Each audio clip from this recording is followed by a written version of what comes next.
Pienso que probablemente la cosa que más resalta inmediatamente acerca de esta expedición es que hubo una segunda expedición al territorio de Luisiana, otra expedición Lewis y Clark, por decirlo así, pero no dirigida por Lewis y Clark. Thomas Jefferson tenía claramente en la mente que Meriwether Lewis y William Clark condujeran una expedición singular que atravesara los ríos Missouri y Columbia, pero Jefferson nunca se hizo a la idea de que esta fuera la única parte de Luisiana que debía ser explorada. De hecho, casi desde el principio, estaba igualmente interesado en los tramos del sur de Luisiana. Y creo que parte de la razón de que el sur de Luisiana le atraía de la forma que lo hacía era porque el límite de la adquisición de Luisiana en su lado suroeste era igualmente vago en el sentido de dónde marcarían una línea divisoria los americanos y dónde la marcarían los españoles en sus respectivos tramos imperiales. Era igualmente tan vago como el límite del noroeste entre los confines ingleses y los estadounidenses en el otro lado de la adquisición de Luisiana. Y así Jefferson, intrigado no sólo por su esperanza en resolver la cuestión de límites, sino al comenzar a aprender más y más acerca de la parte suroeste de lo que es actualmente los Estados Unidos, empezaron a fascinarle las posibilidades de algún tipo de comercio, que fue siempre uno de sus intereses en la exploración del oeste, y también qué posibilidades emergerían de la exploración de Luisiana para el estudio de la ciencia, la geografía y la historia natural. De modo que tan pronto como en 1804, aun antes de que Meriwether Lewis y William Clark partieran para subir por el río Missouri, Jefferson escribió a Meriwether Lewis, le dijo: «El objeto de tu viaje es singular», y siguió con la descripción de la subida del Missouri y la bajada del Columbia. Y dijo también: «Voy a intentar mandar una expedición Río Red arriba», que era el afluente más sureño del Missouri viniendo del oeste, y dijo: «Esa expedición subirá entonces por el río Red, atravesará el nacimiento del río Arkansas», que era el próximo río, pasando por la boca del Mississippi, arribando por el lado oeste del Mississippi. La expedición recorrería, pues, estas dos cuencas del sistema del río Mississippi. Esa expedición conduciría un equipo americano al suroeste. Puede ser que la segunda cosa intrigante acerca de esta expedición rumbo al suroeste sea que casi nadie se ha enterado de ella, y existe en realidad una buena razón para ello. Esta expedición no fue, como el mismo Jefferson lo declaró al Congreso en 1807, ni de cerca, tan exitosa como la de Lewis y Clark. Las razones por las que no tuvo tanto éxito tienen que ver con el embrollo diplomático de aquellos tiempos y con el hecho de que Jefferson lanzó esta expedición hacia una parte del oeste que era mucho más accesible a otros poderes europeos que lo que nunca fue la expedición de Lewis y Clark, río Missouri arriba, porque tenía como meta el río Red, así como solo con esperanzas el río Arkansas. Una expedición al suroeste conduciría a los exploradores de Jefferson a los límites del territorio español, de hecho, a unas 100 millas de los presidios y misiones españolas más cercanos, en lo que es hoy Texas. Y el hecho de que esta expedición, como Jefferson la diseñó, iba a rozar o hasta penetrar en territorio español, hizo posible que los españoles reaccionaran de un modo que no podrían reaccionar a la de Lewis y Clark. Los españoles tuvieron la esperanza de parar a Lewis y Clark en algunas ocasiones. No pudieron hacerlo con éxito, pero España, en el caso de la expedición del suroeste, pudo mandar una expedición a pararla. La cuestión del límite de la adquisición de Luisiana era desde luego un punto crítico para cualquier exploración, sea hacia los tramos del norte, sea a los del sur del territorio comprado. Y yo pienso que el tema del límite del sur era especialmente vejatorio para la administración de Jefferson, en parte porque Luisiana fue adquirida de un gobierno francés que en realidad no había poseído realmente Luisiana en algo así como 35 años. Lo que Napoleón llamó una retrocesión de Luisiana a Francia en 1800 solamente duró 3 años, y fue un tiempo tan breve que Francia nunca envió ninguno de sus oficiales a Luisiana para tomar posesión del manejo y control de esa provincia. Y así, para determinar la línea divisoria entre las posesiones españolas y las americanas, ambos, investigadores españoles y americanos, tenían que retroceder con la mirada unos 35 o 40 años para intentar determinar qué límite había sido el de Luisiana, o entre España y Francia, la adquisición de Luisiana, el área de Texas, años atrás cuando ambas potencias habían estado en el continente.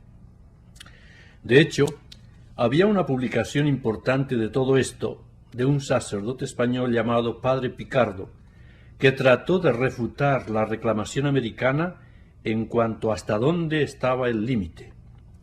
La razón por la que Picardo pensó que debía refutar la reclamación americana fue porque Jefferson, haciendo investigación en su propia biblioteca, concluyó que la línea divisoria real de la adquisición de Luisiana en su lado suroeste era el Río Grande, lo que significaba que todo Texas y la mitad de Nuevo México terminaría en realidad siendo posesión de los Estados Unidos. España, desde luego, no estaba dispuesta de ningún modo a aceptar tal reclamación. Pienso que se podría decir que ese tipo de reclamación sería en su mejor acepción espuria. Se basaba en una colonia francesa de corta duración en los años 1680. De modo que España afirmaba que el límite de la adquisición de Luisiana se extendía desde el río Sabine en dirección norte hasta el río Missouri. España superó a Jefferson en la reclamación grandiosa del oeste. Y eso significó esencialmente que todo el territorio entre el río Missouri y el río Grande estaba disponible para quien lo tomara. Estaba a la espera de alguna resolución. Y pienso que una de las razones de que el río Red del Sur llegó a ser el lugar donde Jefferson decidió mandar una expedición fue que serviría de un límite de compromiso apropiado entre el río Grande y el Missouri. Uno de los asuntos sobre la expedición al suroeste río Red arriba, en el sur, que lo hace más intrigante, es que, como la expedición de Lewis y Clark, y contrario a las expediciones de Zebulon Montgomery, por ejemplo, que ocurrió durante el mismo período en la primera década del siglo XIX, esta expedición fue diseñada y puesta en acción por el mismo Thomas Jefferson. Así que fue una de dos expediciones. La otra fue la de Lewis y Clark, que en realidad fue tramada y planeada desde Monticello y desde Washington, D.C., durante la administración de Jefferson. Lleva el sello de Jefferson por doquier. De hecho, hasta existe una carta descubierta en los primeros años de los 1980.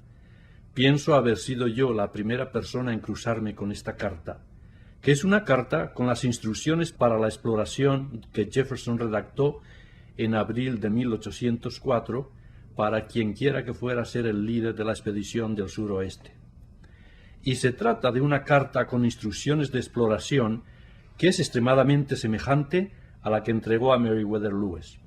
Es distinta, desde luego, en cuanto a qué ríos van a ser explorados, pero en cuanto a cómo los exploradores del suroeste deben tratar a los indios, los pasajes que tratan de esa parte de la carta son, pero que muy semejantes a los de la carta de Jefferson a Meriwether Lewis.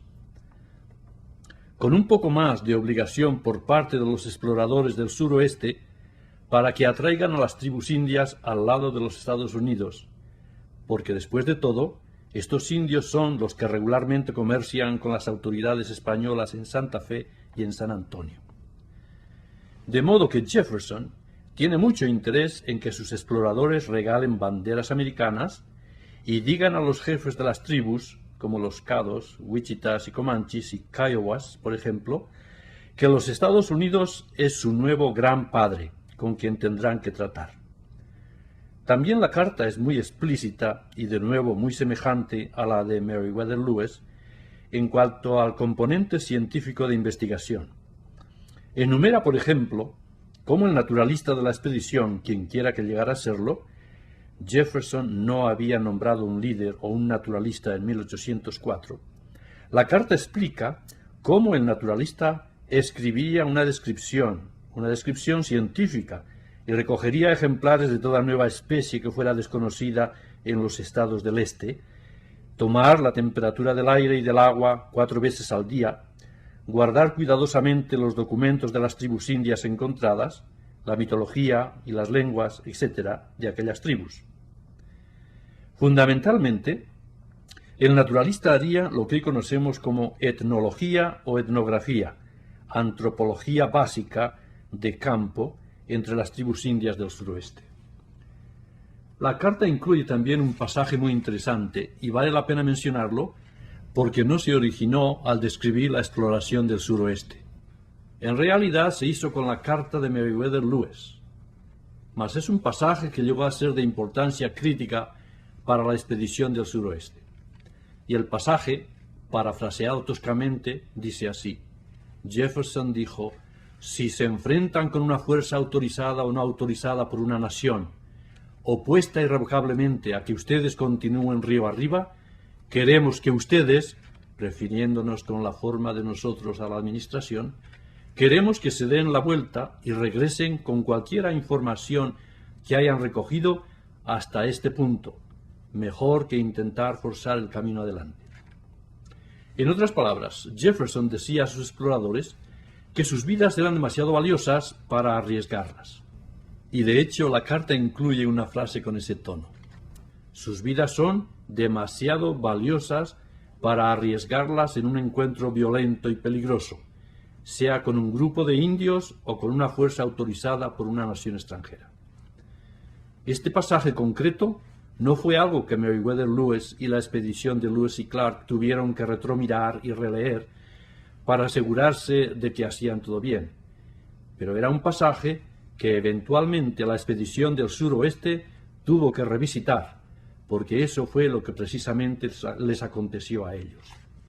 Esta exploración del suroeste, la cual por cierto a Jefferson y a los principales involucrados les dio por llamar la Gran Excursión, pienso que tiene en realidad un cierto tono interesante de fondo histórico en cuanto a cómo fue equipada y cómo fue nombrada.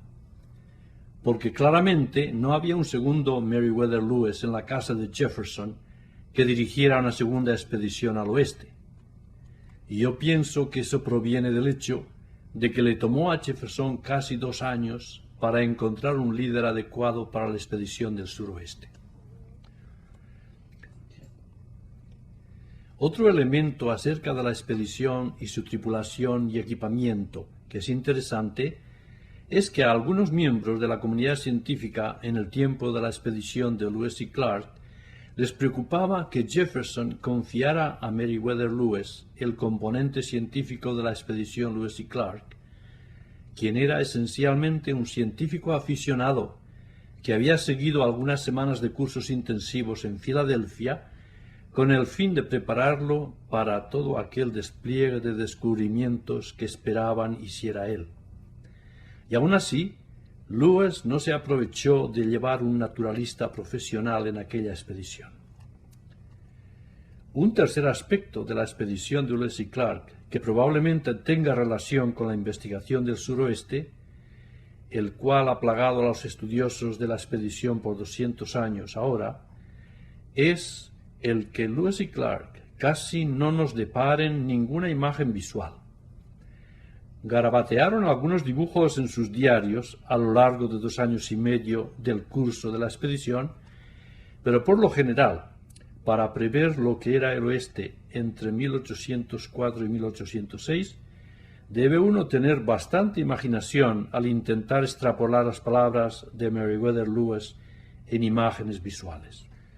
La expedición del suroeste, por otra parte, no solo va a llevar un naturalista profesional adjunto, lo que corresponde a la crítica de las habilidades y cualificaciones de Meriwether Lewis, sino que también incluiría un dispositivo llamado cámara oscura, entre otros muchos artefactos tecnológicos para una exploración puesta al día, lo cual iba a permitir al Grupo Suroeste tomar actualmente perfiles del paisaje.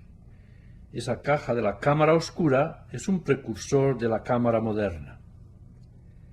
El Grupo Suroeste la llevó consigo, mas ninguna imagen tomada con ella ha llegado hasta nosotros. Así que no sabemos si en realidad usaron la cámara oscura alguna vez, pero al menos tenían la capacidad para hacer imágenes visuales. La expedición tiene una historia que dura desde 1804 a 1806, antes de ser lanzado a los parajes salvajes del oeste de Norteamérica. Y esa historia implica un periodo de 2 años en busca de líderes, una busca que involucró de hecho a muchos de los nombres científicos más famosos de la temprana historia americana. Ese es uno de los aspectos perplejos de la expedición en cuanto a su casi invisibilidad, pienso, y que involucrara a gente como Alexander Wilson, conocido hoy como el padre de la ornitología americana, Constantin Samuel Rafinesque, que era uno de los grandes naturalistas, un tipo un poco errático, pero uno de los grandes naturalistas del siglo XIX. William Bartram, que era famoso mundialmente en el tiempo en que Jefferson le preguntó si estaba interesado en tomar parte en la expedición suroeste. Tenía 65 años en ese tiempo, sin embargo, y la oferta de Travels in North America, viajes en Norteamérica, de tomar parte en la expedición no le interesó. Pero esos 2 años de preparación antes de la expedición que partió en 1806 implicó no solo el buscar gente para dirigir la expedición, sino también un complejo equipaje que esencialmente recogió telescopios, cronómetros, sextantes, materiales de intercambio para los indios del oeste, 2 barcas de fondo plano especialmente construidas para subir por los ríos poco profundos del suroeste. Ahora bien, esas barcas enteramente experimentales no se habían construido antes nunca. No sabemos a ciencia cierta apenas cómo funcionaron en la expedición, ya que la expedición no penetra lo suficiente en el suroeste para determinar cuán bien lo hubieran hecho en los ríos poco profundos. Pero se trata de una expedición muy bien equipada, y una de las razones para ello era que Jefferson obtuvo del Congreso una apropiación del doble de dinero para esta gran excursión al suroeste que la percibida para la de Lewis Clark. El Congreso había provisto la magnífica suma de $2.500 para Lewis y Clark.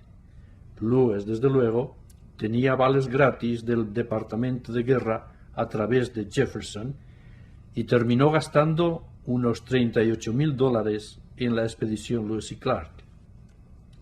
El Congreso apropió $5.000 para la expedición suroeste y llegó a costar, después de todo lo dicho y hecho, unos $8.700. Habría costado probablemente más, excepto por el hecho de no haber cumplido sus objetivos. El encontrar un líder para esta expedición del suroeste resultó ser en realidad una tarea difícil en la temprana América. Jefferson, bastante pronto en el proceso, decidió conseguir la ayuda de un científico escocés expatriado que vivía en Natchez, Mississippi, cerca del nacimiento del río Red del Sur. Tenía por nombre William Dunbar. Era un personaje muy famoso en la historia temprana de América. Vivía en una plantación que él apodó The Forest, el bosque, en las afueras de Natchez, donde se le atribuía tener el mejor observatorio astronómico en la América de Jefferson. Publicaba regularmente en la Edinburgh Review, revista Edinburgh. Era un tipo de celebridad transatlántica. Y ya que él se encontraba en el escenario, por decirlo así, en el suroeste, Jefferson decidió preguntar a Dunbar si jugaría un papel en la expedición. Pienso que Jefferson posiblemente tenía la idea de que Dunbar dirigiera la expedición. A Dunbar le intrigó eso, le dio vueltas a la idea pero lo que aceptó hacer fue actuar como director de la expedición en la escena, in situ. Y así, esta investigación del oeste, la gran excursión del suroeste, resultaría en ser equipada en sus últimas etapas en la casa de Dunbar, fuera de Natchez, Mississippi. William Dunbar tenía un amigo en Filadelfia llamado Dr. George Hunter, que era químico. No un naturalista conocido, pero sí un naturalista que contaba con cierto entrenamiento en Europa. Y Dunbar y Hunter decidieron en el invierno de 1804 y 1805 ejecutar lo que llegó a ser una expedición ensayo de la gran excursión del suroeste. Con 16 hombres, condujeron una investigación corta de 4 meses río Washita arriba, un afluente del río Red, en lo que es hoy las montañas Ozark de Arkansas, de hecho, el campo de Hot Springs. Ambos hombres tenían unos 50 años. Eran los primeros exploradores, de hecho, en mandar un informe desde el territorio de Luisiana. Y no menos que John James Audubon escribiría más tarde que el Dr. George Hunter era aquel renombrado hombre de Jefferson. George Hunter fue conocido como un explorador de Jefferson durante el resto de su vida y vivió hasta entrados los años 1830. Esta pequeña expedición, este ensayo de viajes a las montañas Ozark de Arkansas, en el invierno de 1804 y 1805, convenció sin embargo a ambos, Dunbar y Hunter, de que no querían tomar parte en la gran excursión Río Red arriba. Y así las esperanzas de Jefferson de que aquellos dos hombres lideraran la gran exploración al suroeste se disolvieron tras la expedición al territorio de Arkansas. Dunbar, sin embargo, continuó actuando de director en escena in situ, y él y Jefferson guardaron una fenomenal correspondencia en 1805 y 1806, mientras Jefferson y Dunbar intentaban encontrar líderes para esta investigación del suroeste. Con el tiempo, 6 líderes distintos fueron considerados para la expedición Río Red, Arkansas. Finalmente, en noviembre de 1805, Jefferson se decidió por un joven que parecía tener unos 35 años, no sabemos exactamente la edad que tenía, cuyo nombre era Thomas Freeman. Thomas Freeman, al contrario de Meriwether Lewis, no era un oficial del ejército americano, era civil. Era un ingeniero civil y topógrafo que era de hecho un inmigrante irlandés en los Estados Unidos. Tenía una variedad de contactos políticos por todo el espectro de la América temprana. Era amigo de Alex Hamilton, por ejemplo, del Partido Federalista. Jugó un papel en la topografía o agromensura de Washington, D.C. Y parece haber sido llevado a la atención de Jefferson por William Patterson, aquel matemático de la Universidad de Pensilvania, quien había hecho de tutor de Meriwether Lewis. Patterson sugirió a Freeman en el verano de 1805, y en noviembre de 1805 Freeman cenó privadamente en la Casa Blanca con Thomas Jefferson, donde Jefferson, después de 2 años de búsqueda, finalmente le entregó aquella carta de instrucciones y escribió para Thomas Freeman, Esquire, en la parte superior de ella. Así finalmente ya tenía Jefferson un líder para su expedición. Era un líder civil, sin embargo, y ese es uno de los aspectos de este grupo que le diferencia del de Lewis y Clark. Es dirigida por civiles más que por militares americanos. A Jefferson le preocupaba, sin embargo, que un destacamento militar iba a tener que ser añadido a la expedición, y así, con el consejo de Meriwether Lewis, que había asesorado cuidadosamente a todos los oficiales del ejército americano, Jefferson eligió a uno de Virginia de nombre Richard Sparks, capitán Richard Sparks, para dirigir el contingente militar que iría adjunto en esta investigación del suroeste. Y eso, por cierto, dejó por cubrir el puesto de naturalista. Y como mencioné, esa búsqueda incluyó discusión con William Bartram y Rafinesque. Alexander Wilson ansiaba profundamente obtener el puesto de naturalista en la expedición, y por medio de William Bartram entregó una carta de solicitud a Jefferson en febrero de 1806. Wilson anduvo en ascuas durante la primavera de 1806, esperando una respuesta de Jefferson, la cual jamás llegó. De hecho, el biógrafo de Wilson acusó a Jefferson de caer en desgracia al no molestarse en responder a la carta de solicitud de Alexander Wilson. He buscado la carta de solicitud de Wilson entre las cartas de Jefferson y no la he encontrado. He dado con la carta de presentación de Bartram, pero la carta de Wilson no está allí, y yo me pregunto si Jefferson la recibió. En todo caso, para cuando llegó la carta de solicitud de Wilson, Jefferson había ya elegido un naturalista para el grupo. Se llamaba Peter Custis. Era estudiante de medicina en su último año en la Universidad de Pensilvania. Estaba trabajando bajo la dirección de Benjamin Smith Barton, el botánico más famoso de América en ese tiempo, y que era otro de aquellos sabios que habían ayudado a Meriwether Lewis en la preparación para la expedición del oeste río Missouri arriba. Benjamin Smith Barton tenía solamente 37 años de edad. Había pensado en ir posiblemente en una de esas expediciones, pero decidió que no lo podía hacer, y así, finalmente, sugirió a uno de sus mejores alumnos del programa de Pensilvania, el joven Peter Custis, que provenía del condado de la casa de Jefferson, condado de Albemarle en Virginia.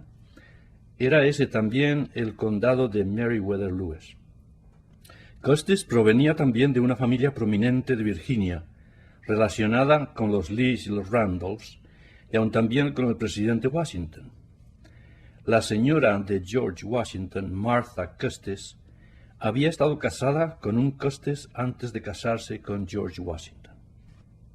Jefferson no parecía conocerlo a él personalmente y escribió que «espero haber adquirido un buen naturalista».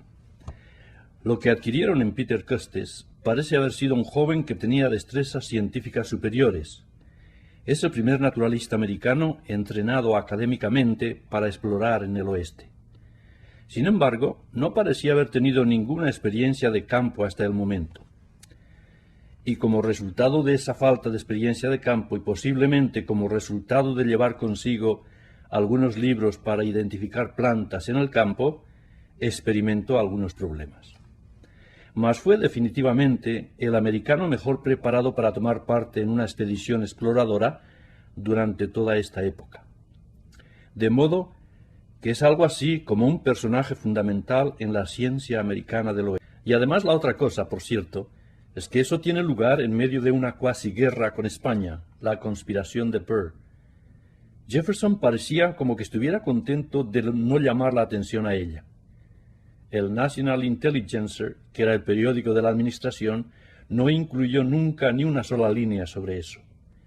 Si bien publicó un artículo en primera página sobre todo el asunto del enfrentamiento de las Fuerzas Armadas en el suroeste y la conspiración de Burr y lo demás, nunca mencionó ni una sola vez la expedición exploradora.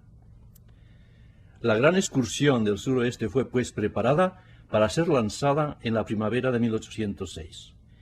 Durante esa primavera hubo algunos intercambios de última hora entre Jefferson y William Dunbar sobre los objetivos de la expedición. Aquellos intercambios tenían que ver con un problema muy serio que había surgido en 1805 y 1806, y que era la oposición española a la investigación. Los españoles, por ejemplo, se negaron a emitir un pasaporte que había pedido Jefferson para esta expedición. Los oficiales españoles, de hecho, estaban francamente horrorizados de que los americanos fueran a explorar en el borde de sus asentamientos y colonias establecidas en el suroeste por 200 años. También estaban animados en su horror debido a las acciones de un escurridizo agente secreto, el general James Wilkinson, quien simultáneamente era general de rango en el ejército americano y también agente secreto número 13 que trabajaba para España. Wilkinson, en esa capacidad, pasó los años 1805 y 1806 enviando cartas a Thomas Jefferson, animándolo en sus designios de explorar el suroeste, describiendo para Jefferson cuán maravilloso era el campo de maravillosas producciones. diciendo que el río Red encabezaba el terreno volcánico y las montañas de sal o en parte de sal. Remitió a la administración descripciones de unicornios, de masas gigantes de metal en los llanos sureños, que todos pensaban eran grandes masas de plata o posiblemente platino. De hecho, resultaron ser meteoritos. Uno de ellos fue recuperado de los llanos en 1810 por comerciantes americanos y resultó ser un gigantesco meteorito de casi 2 toneladas de peso. Pero todo esto eran cosas que nadie tenía ningún modo de explicar en ese tiempo, y Jefferson, siempre intensamente curioso por las curiosidades del oeste, fue en realidad estimulado en su interés del suroeste por estas descripciones que James Wilkinson y otros enviaban. Había un gran número de otras personas que le mandaron descripciones del área en 1805 y 1806. Wilkinson, al mismo tiempo, animaba a los españoles a intentar capturar y parar estas exploraciones americanas en el oeste. En realidad, dijo a los españoles que debían intentar mandar un contingente de tropas para capturar a Meriwether Lewis y William Clark, y dijo a los españoles, y no en términos inciertos, que si Jefferson mandaba una expedición exploradora al suroeste, no debían de ningún modo permitir que esa expedición penetrara en Santa Fe, porque, dijo Wilkinson, si lo hacen, se dan cuenta ustedes que el espíritu revolucionario de la época va a tomarles la delantera. Nadie sabe en realidad a ciencia cierta cuán manipulados fueron los españoles. No pienso que tuvieran que ser manipulados mucho. Estaban determinados por sus propias razones a no permitir a los americanos explorar el suroeste. En primer lugar, tenían miedo de dejar a los americanos entrar en contacto con las tribus indias de los llanos del sur. Los comanches, que eran numerosísimos y guardaban buenos recuerdos de los días cuando los españoles y los franceses habían competido por obtener sus favores, miraban ahora a los americanos como un nuevo competidor de los españoles y estaban ansiosos de que los americanos llegaran a los llanos del sur. Los españoles no tenían intención, pues, de dejar a los americanos con los comanches y grupos así, de modo que por sus propias razones los españoles estaban determinados a poner todo el empeño en bloquear estas expediciones americanas.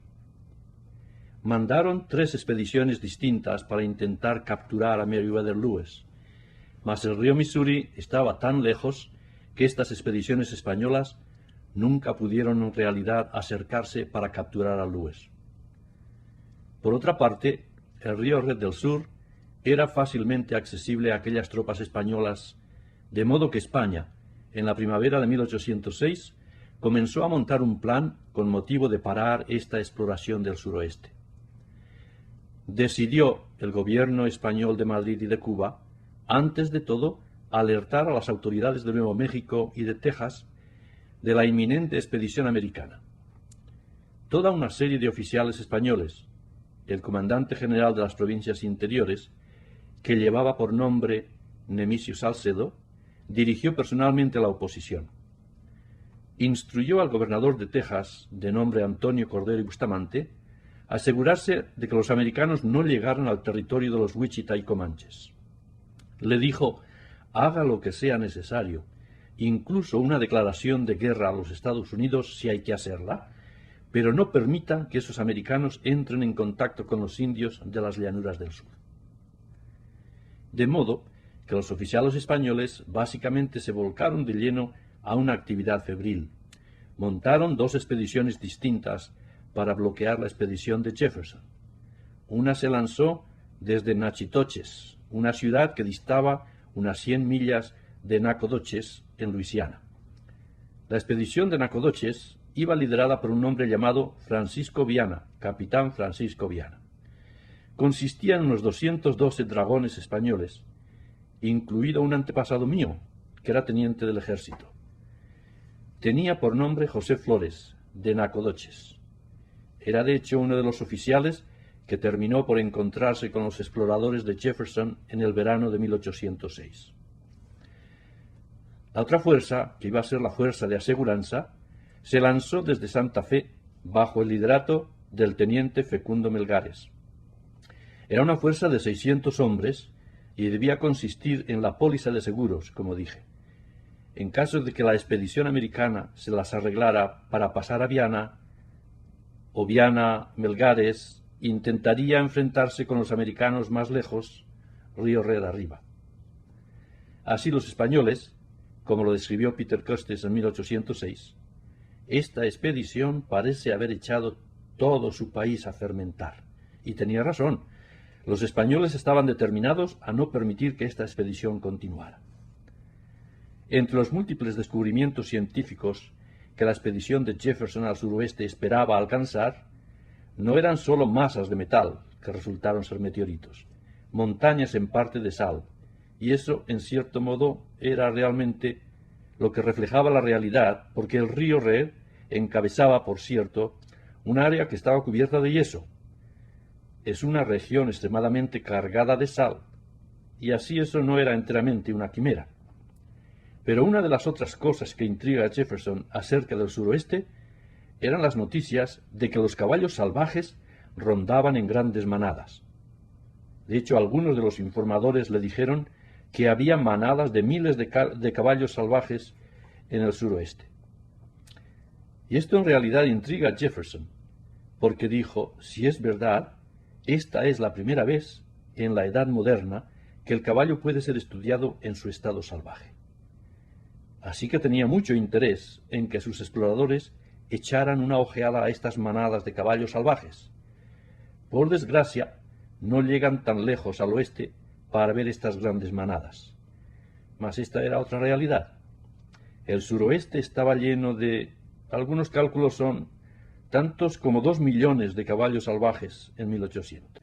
La gran excursión del suroeste se lanzó con ciertas fanfarrias desde Natchez, Mississippi, en abril de 1806. Fue preciso transportar estas dos barcas de fondo llano especialmente construidas, estas artesanías experimentales, río Mississippi abajo por unas 50 millas, y después a la desembocadura del río Red, y volviendo después río Red arriba, a una exploración que la administración de Jefferson asumió sería de unas 1.300 millas hasta las montañas cercanas a Santa Fe. En los últimos minutos, justo antes de que partiera la expedición, Jefferson y Dunbar decidieron limitar la expedición a explorar el río Red. Solo parte de esto tenía que ver con las experiencias de Dunbar con los portadores de aquella expedición del río Washita, 1 año y medio antes. Así que básicamente habló a Jefferson de que limitara la expedición a un solo río. Dunbar quería en realidad explorar el río Arkansas porque temía que los españoles pararían el grupo en el río Red. Pero Jefferson insistió en el río Red, y así este es el río al que el grupo volvió, pues el 1 de mayo de 1806, con la idea de penetrar en él durante unas 1.300 millas hasta su nacimiento, que ellos creían que estaba cerca de Santa Fe. Jefferson estaba interesado en abrir Santa Fe al desarrollo comercial americano y tenía la sensación de que los ríos mayores provienen de las cordilleras. El general Wilkinson le había informado en 1805, de hecho, eso parece haber venido de los tempranos comerciantes americanos que habían penetrado en el suroeste, que el río Red, de hecho, drenaba una cordillera. Wilkinson había dicho a Jefferson por carta que río arriba el río Red se bifurcaba. La rama norte del río fluye a través de una cordillera, y es la misma cordillera que encabeza el río Arkansas. Jefferson asumió desde luego que eran las montañas rocosas. De hecho, lo que Wilkinson describió de las anécdotas de los comerciantes pioneros era esa parte norte del río Red, que en realidad fluye por las montañas Wichita del presente oeste de Oklahoma. El río Arkansas no proviene de las montañas Wichita, nace en las montañas rocosas, a unas 350 millas más lejos en el noroeste. También Wilkinson dijo que la rama principal del río Red salía de una altura en el lado oeste, la cima de la cual presentaba un llano abierto. Y dijo, esa altura les cuesta a los indios atravesar 3 o 4 días. Se halla casi vacío de agua, y cuando se llega al otro lado de ese inmenso llano abierto, ese elevado llano, hay aguas que fluyen hacia el sur, que se presume que son aguas del río Bravo o río Grande. Y dijo, se puede ver al noroeste una línea de montañas que van hacia el norte y hacia el sur. Ahora bien, lo que los informadores de Wilkinson le describían era el real nacimiento del río Red, que en realidad no drena de las rocosas del sur de ningún modo, sino que tiene su nacimiento en el llano estacado, un inmenso plató en los llanos de Texas y Nuevo México. Se piensa que el nacimiento del río Red se encuentra hoy en el cañón Palo Duro, en lo que es hoy la franja estrecha de Texas.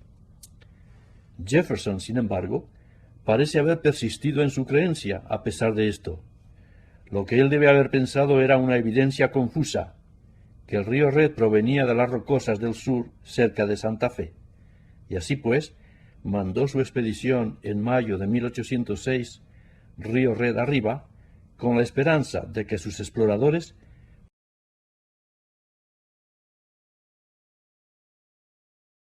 La expedición exploró durante 3 semanas más abajo de Natchitoches, hoy en el estado de Luisiana, que era el último asentamiento americano en el río Red. Aquí es donde John Sibley, el doctor John Sibley, el agente indio americano, fue localizado y equipó la expedición en junio de 1806 con bienes de intercambio adicionales, de modo que el grupo pudiera intercambiar por caballos con los indios Wichita cuando llegaran lejos río arriba. Se añadió otro contingente militar a la expedición en este punto, y eso hizo que el tamaño total de la gran excursión suroeste contara con 50 individuos, lo que le hizo ser una expedición aún más grande que la de Lewis y Clark. De hecho, es el grupo de exploradores americanos más numeroso de la época. Incluía varios guías franceses que iban a ser de guías en los pueblos Wichita, e incluiría al final 2 o 3 indios Caddo, asimismo como guías. De modo que el 2 de junio de 1806, el grupo partió de Natchitoches completamente equipado, listos para explorar el nacimiento del río Red. De inmediato se encontraron con un enorme y lo que parecía ser un problema casi insuperable, en la forma de un atasco de troncos que lo llamaron la Gran Almadía. Esta Gran Almadía databa quizás de unos 1000 años y se extendía por 100 millas río arriba. Para pasar alrededor de ella, la expedición, que consiste ahora en 7 barcas, tuvo que hacer un detour hacia el este alrededor del río Red, por una creación del río Red que en ese tiempo se conocía como la Gran Ciénaga. Los ecologistas consideran hoy que había sido un terreno cenagoso que habría sido fácilmente el equivalente del de hoy, la Ciénaga Okefenokee de Georgia. Mientras tanto, Peter Custis estaba haciendo su agosto catalogando los ejemplares botánicos y observando la vida salvaje neotropical. Era un paraíso para él, pero para el resto del grupo esto era evidentemente una auténtica pesadilla, al intentar pasar alrededor de la Almadía. Por fin se las arreglaron para hacerlo a principios de julio de 1806. En ese punto posaron en una aldea india, una tal Coushatta, Alabama, sobre el río, a donde los indios Caddo, que vivían a unas 30 millas al oeste, llegaron en tropel y pasaron 4 o 5 días con los exploradores, y Freeman les hizo la clásica presentación estilo Jefferson a los indios Caddos y Coushattas en Alabama, a estos indios que anteriormente habían sido indios españoles y ahora tenían un nuevo gran padre en Washington, etc. Los Caddos dijeron a los exploradores americanos que había ya un ejército español siguiendo sus movimientos en forma paralela en las colinas a unas 20 millas al oeste de allí, y que tal ejército iba dirigido, como el jefe Caddo lo describió, por un mal hombre que cortó la bandera americana que ondeaba en la aldea de los Caddo, y se preparaba a parar por la fuerza la expedición americana. Y así el grupo Freeman y Custis estarían preguntándose en este momento si iban a vivir o no en lo que trajera el próximo mes de exploración. Pero en cualquier caso, como Jefferson los había instruido, continuaron río arriba con los guías Cado y durante unas 3 semanas más, de hecho hasta el 19 de julio de 1806, la expedición Freeman y Custis exploró río Red arriba a través de lo que es ahora el noroeste de Luisiana, suroeste de Arkansas y la esquina nordeste de Texas, y casi habían alcanzado el borde este de lo que es ahora Oklahoma, cuando serpenteando por el río se encontraron a la vista de una fuerza española 4 veces del tamaño de su grupo, desplegados en la orilla opuesta. Freeman, en este punto, consultó sus órdenes, consultó con el capitán Richard Sparks, quien desplegó la expedición en posición de defensa. Y por 2 días, estas dos fuerzas opuestas, los americanos con sus ojos puestos en el oeste americano y el futuro del oeste, y los españoles, que representaban un imperio decadente en el oeste americano, que estaba en realidad en sus últimas décadas, sus 2 últimas décadas, de disfrutar cualquier tipo de soberanía en esa parte del mundo, se miraban uno al otro en el río Red, mientras el capitán Viana de la fuerza española y Freeman y el capitán Sparks de la fuerza americana tuvieron 2 días de conversaciones. Viana fue cortés, pero firme. Dijo: «Mis instrucciones son que ustedes no pueden continuar más allá de este punto. Este es el punto más distante de siempre donde los franceses establecieron sus asentamientos y puestos». En realidad, los americanos habían rebasado un antiguo puesto francés 2 días antes, y los españoles habían instalado su bloqueo del río a unas 50 millas río arriba de ese antiguo puesto francés. Y Viana dijo: «Este es el punto más distante hasta donde los franceses subieron por el río Red. El territorio por encima de esto es nuestro, y ustedes tendrán que dar la vuelta atrás al territorio americano». Freeman miró sin duda a la carta de instrucciones de Jefferson acerca de la exploración y leyó aquel párrafo donde Jefferson le decía: «Si se enfrentan con una fuerza superior, queremos que vuelvan atrás y traigan cualquier información que tengan». Y así pues, después de 2 días de considerar su situación, Freeman decidió volver atrás. Y así la expedición se había encontrado con el otro en el suroeste, y terminó por volver atrás y seguir río abajo. Esa fue la suerte de la expedición del suroeste de Jefferson. Enfrentó a hispanoamericanos que estaban resueltos a no dejar explorar su territorio y les forzó a retroceder. El resultado de la expedición condujo a lo que casi fue una guerra entre Estados Unidos y España. De hecho, 2 ejércitos opuestos se enfrentaron en el territorio entre Texas y Luisiana en el verano de 1806. Terminaron finalmente por firmar el acuerdo Territorio Neutral de 1806, que establecía una banda neutral entre las posesiones españolas y las americanas del borde sur del territorio de Luisiana. Y esa situación prevaleció hasta 1819, cuando el Tratado Adams-Onís estableció finalmente una línea divisoria entre los 2 poderes. A propósito, el Tratado Adams-Onís incluía el río Red como límite entre el Texas español y la Luisiana americana. Custis estaba, como recordarán, en un programa médico de la Universidad de Pensilvania. Regresó a la Universidad de Pensilvania, obtuvo el doctorado en medicina en 1807, así que era cirujano. Era un entrenado. Si hubo alguna vez una expedición perdida en la historia americana, es esta. Pienso que una de las cosas relevantes acerca de la expedición Freeman y Custis es que casi ha caído totalmente en el olvido. Pienso también que con el bicentenario de la expedición Lewis y Clark va a gozar de un cierto resurgimiento, porque va saltando un poco tras Lewis y Clark como la cola enganchada a una cometa, en cierto modo. La gente que está intrigada por Lewis y Clark no puede sino estar intrigada por el hecho de que existe otra expedición del tipo Lewis y Clark, cuya suerte ofrece cierta vista alternativa de lo que posiblemente habría podido suceder a Lewis y Clark si las cosas se hubieran desdoblado de una forma ligeramente distinta. Y bien, refleja a Lewis y Clark de un modo que hace esa expedición aún más dramática y apasionante de lo que sería de otra forma. Hay otra expedición lanzada 2 años más tarde, fue bloqueada por un poder extranjero. Esta expedición se volvió invisible casi inmediatamente. Y sin entrar en las razones de que así fuera, pienso quizás que lo más importante fue el hecho de que en realidad no jugó un papel en el tema mítico de la expansión americana a través del oeste. Mientras Lewis y Clark puede más o menos verse como una expedición que prepara el terreno para el futuro comercio, para las inmigraciones eventuales del sendero Oregón, asentamiento en el oeste, etc., esta expedición bloqueada por el ejército español en 1806 no calza con la idea de expansión americana por el suroeste. Ahora bien, puede ser en nuestro propio tiempo, a medida que la historia del oeste se vuelve más multicultural, que los hispanoamericanos del suroeste contemplen a esta expedición como una de sus ciertas victorias que bloquea la expansión imperialista americana en el oeste.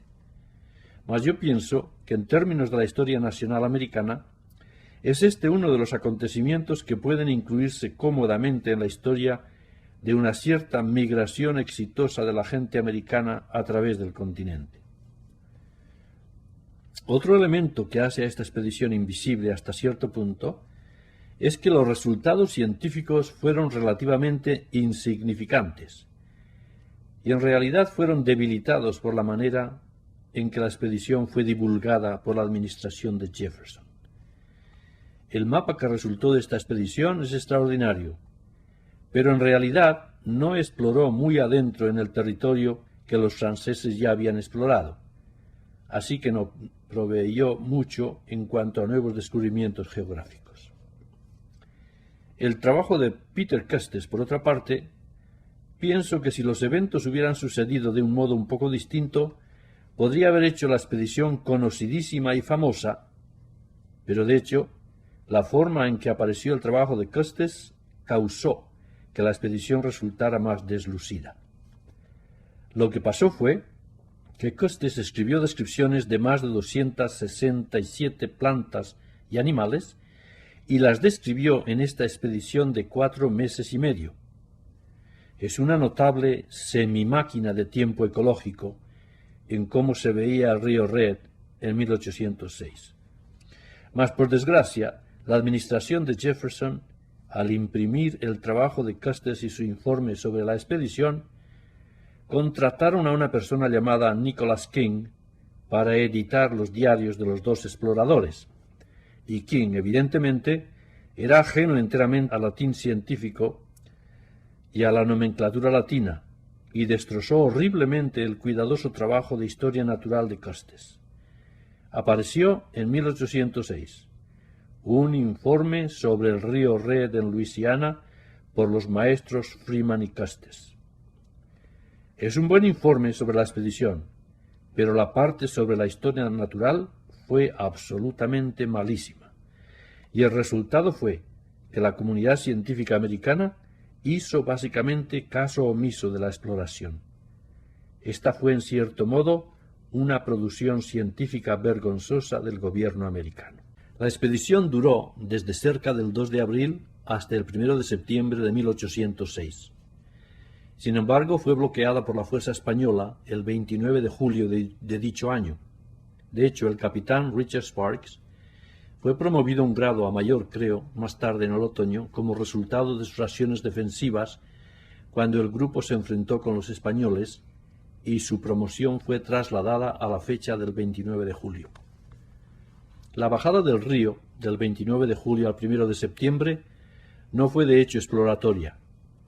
Cuando regresaron a la aldea de Alabama Casiata, por encima de la Gran Armadía, pidieron caballos prestados de los indios y dieron un rodeo alrededor de la enorme ciénaga esta vez, y llegaron de nuevo a Nacogdoches el 1 de septiembre. Podría ser notar que es este el mismo mes en que Lewis y Clark llegaron a St. Louis después de 28 meses y 8.000 millas de expedición al Pacífico. Custis regresó a la Universidad de Pensilvania, obtuvo el doctorado en medicina en 1807, fue a New Bern, Carolina del Norte, se casó con la hija de un colega físico, Se instaló en una clínica de médico, dio el nombre de Linnaeus a un hijo suyo y nunca parece haber practicado de nuevo la historia natural. Vivió hasta 1842. Fue el más longevo de todas las personas involucradas en esta expedición y no parece haber obtenido fama alguna por su participación en ella. Thomas Freeman vivió hasta 1821. De hecho, Jefferson lo nombró agrimensor general de todas las tierras del sur de Tennessee. Fue ese un puesto que conservó hasta su muerte, en 1821. Y Jefferson iba a mandar a Freeman río Arkansas arriba en 1807.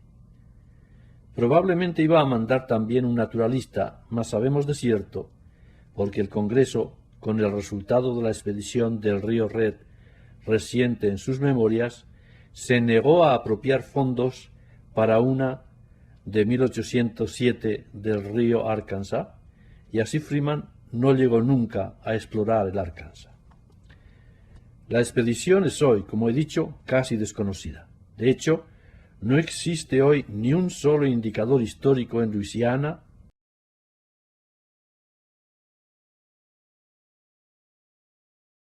El río Red sale en el mapa. El río Red continuó eludiendo a la exploración americana por otros 70 años. La expedición Long de 1819-20 fue para concentrarse en el río Red.